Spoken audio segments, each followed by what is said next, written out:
Russian and U.S. diplomats met in Istanbul on Thursday. They aim to fix issues at their embassies after years of expulsions. Kremlin spokesman Dmitry Peskov mentioned the talks.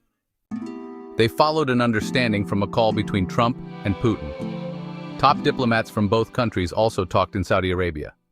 The U.S.-Russian talks in Riyadh marked a shift in U.S. foreign policy. It was a departure from isolating Russia over the war in Ukraine. Moscow and Washington agreed to work to end the war. They also wanted to improve diplomatic and economic ties. This included restoring embassy staffing. Mutual expulsions and office closures hurt embassies in recent years. A U.S. embassy official in Ankara confirmed the talks in Istanbul.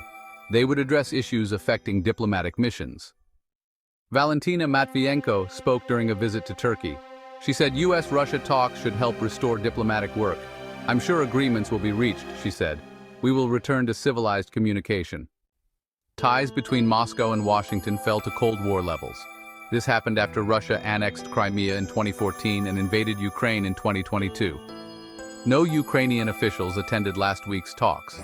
The Kremlin said the meeting was about restoring ties with the U.S. He said the Istanbul talks would focus on problems.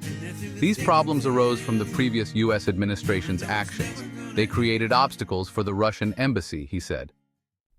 "We reciprocated and also created uncomfortable conditions for the American embassy in Moscow." Lavrov added the meeting's outcome would show how quickly they could move forward.